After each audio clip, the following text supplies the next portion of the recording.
Everyone wants money, but not everyone knows how to manage money.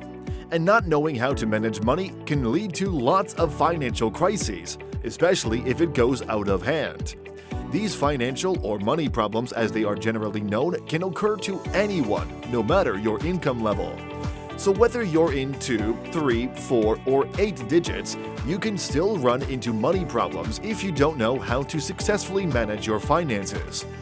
We would be looking at how to manage your personal or any other kinds of finances, a term known as financial management. However, before we go into the details, a brief detour to some money problems or financial issues anyone and everyone may face. Common money problems. Financial issues or money problems are not phenomena strange to an average man. Even men who are well above average sometimes run into these problems. These problems may look small, but the effects they have on our overall finances and its management are quite enormous, and sometimes may become drastic.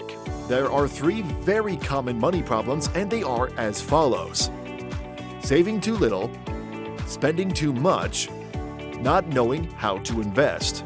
I get how these may not look as terrible as it was painted, but those 3 to 5 word sentences lie scenarios that can cause someone to live from paycheck to paycheck. They can also cause you to have a shortage of financial resources. Since you can't save, you squander up all you've got. And the little you saved up is also squandered. Why? Because you do not know how to invest.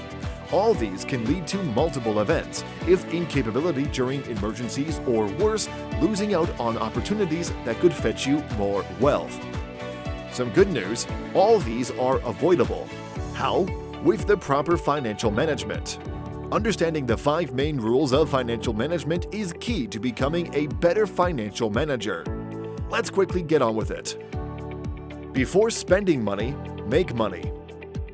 This is very self-explanatory and very logical that you may be wondering how someone spends money without making it. Don't they have to own money before they can spend it? That's true, but a lot of people are very gullible to marketing messages. They can't ignore them and are always ready to jump into the next one that encourages them to lay and pay later. See? Spending money even when you have not made it. We know how the "you only live once" and fear of missing out are very strong and valid emotions and precursors that can lead to overspending. If you looked closely, you can see they are the equivalent of the 2018 Keeping Up with the Joneses. And the effect is that it causes people to spend money unnecessarily even when they don't have it. Except you are buying a car or a house, more emphasis on the house. Do not buy anything that the money in your account cannot afford. Make this a personal policy. Instead of buying to pay later, why not buy when you can afford? Or better, save up till you can afford. Save up for emergencies. Having an emergency fund stashed away is and has never been a bad idea. Then why are you not doing it? Things happen in life, good stuff and bad stuff, and you most times don't know when these things are going to happen. However, you have to prepare against them. The first way is your mindset. You need to switch from an "if stuff happens" to "when stuff happens." This way, you'll not be caught off guard. Having savings for emergencies helps to prevent financial difficulties. A good financial management system has an emergency fund for unforeseen circumstances. The weight or amount of this funding depends on you. You may choose a 3-month expense worth of emergency fund or up to 6 months of expenses. However, it's ideal to save whatever amount you feel will give you peace of mind. You need peace of mind. And once an emergency occurs and is solved, replenish that account. This way, you will not find yourself forced into borrowing money, selling your properties, or using credit when emergencies arise. Be in control of your spending. One aspect of financial management is controlling the amount you spend. And one way to control that is to avoid the overuse of credits. Credits are good, we know, but that doesn't mean you should abuse it. Don't use credits to live beyond your means. Don't live a lifestyle your current account can't afford. Live below your income. It's not really a bad thing, it is rather good for your financial health. credits or borrowed money have to be repaid, and during repayment, interest builds. And if you are doing it now to only improve your lifestyle, then sorry, because you may end up reducing the standard of your future living conditions. Why laugh now to suffer later? Not being in control of your spending can lead to spending more than you earn, which means mortgaging your future lifestyle, which is not a good idea. As much as possible, try to live a life with expenses less than your actual income. Have an investor's mindset. Every investor has two mindsets regarding investing. It is either you hit a negative return and lose some or all of your investing capital, or you gain. However, an investor is never in charge of how any of these goes, but it does not stop them from investing. No one is guaranteed higher returns on investment, yet they invest. You should try that too.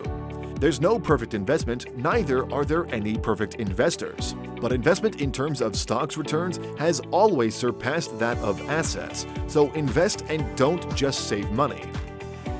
When it's time to invest, do not use the money you can't let go of or money that would be needed in the next 3 to 6 years.